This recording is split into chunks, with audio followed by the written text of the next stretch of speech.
Video শুরুর আগেই আপনাকে একটা কোশ্চেন করি। বলেন তো, একজন সফল ইম্পোর্টার হতে গেলে কোন জিনিসগুলো অবশ্যই মাথায় রাখতে হবে? আপনার মাথায় হয়তোবা প্রোডাক্ট সোর্সিং এর কথা চলে আসছে, কিন্তু চিন্তা করেন তো, শুধুমাত্র প্রোডাক্ট দিয়েই কি সাকসেসফুল ইম্পোর্টার হওয়া possible? My answer is no.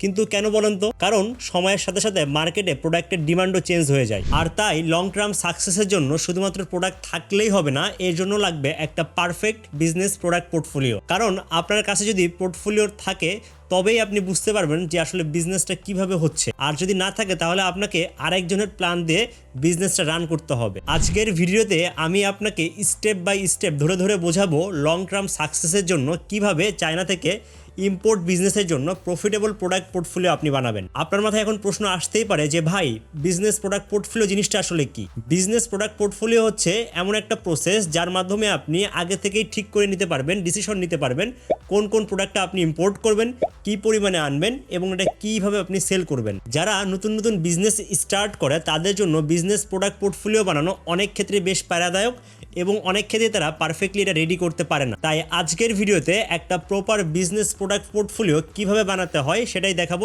Step by step. তো চলেন দেরি না করে শুরু করা যায়। প্রথম বিষয়টা হলো ডিমান্ড স্ট্যাবিলিটি। আপনাকে বুঝে নিতে হবে প্রোডাক্টটা কি সারা বছর চলে নাকি is just a seasonal product. আপনি চাইলে সিজনাল প্রোডাক্ট রাখতে পারেন, কিন্তু পোর্টফোলিওর জন্য এমন প্রোডাক্টগুলোই রাখতে হবে যেগুলোতে সারা বছর ডিমান্ড থাকে।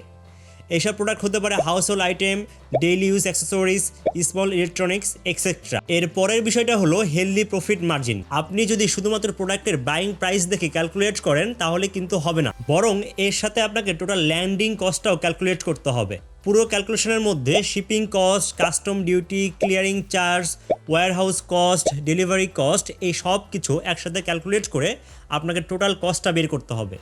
এর পাশাপাশি আপনাকে দেখতে হবে যে কমপক্ষে আপনার 30 থেকে 40% প্রফিট মার্জিন থাকছে কিনা। এরপর থাকছে কম্পিটিটর অ্যানালাইসিস।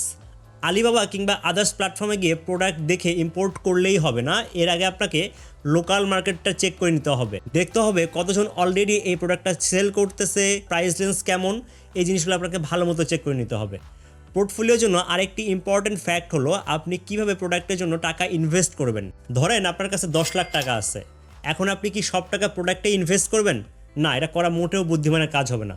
বরং আপনি যদি আলাদা আলাদা প্রোডাক্টের জন্য আলাদা আলাদাভাবে বাজেট করেন, তখন দেখবেন এক প্রোডাক্টে লস হলেও অন্য প্রোডাক্ট দিয়ে অনেক ক্ষেত্রে আপনি ইজিলি কাভার করতে পারবেন সেই লসটা। পাশাপাশি মাথায় রাখতে হবে সব টাকা বিজনেসে খরচ না করে অবশ্যই কিছু ক্যাপিটাল হাতে রেখে দিতে হবে, কারণ ইম্পোর্ট বিজনেস সবসময় আনপ্রেডিক্টেবল। কখনো শিপিং ডিলে হতে পারে, আবার কখনো কারেন্সি রেট বাড়তে পারে। তাই মিনিমাম 20 থেকে 30% রিজার্ভে রাখুন। এই রিজার্ভ আপনাকে টাফ টাইমে সার্ভাইভ করতে অনেক হেল্প করবে। আপনি যখন একটা পারফেক্ট প্রফিটেবল পোর্টফোলিও তৈরি করতে পারবেন তখন আপনি বিজনেসে লং টার্ম সাকসেস পাবেন। পাশাপাশি এটা আপনাকে আনপ্রেডিক্টেবল মার্কেটের মধ্যেও কনফিডেন্ট ডিসিশন নিতে হেল্প করবে। আর এই কারণে সবসময় একটা কথা বলা হয় বিজনেসে, don't just sell product, build a solution. আপনাদের সবার বিজনেসের জন্য অনেক অনেক শুভকামনা।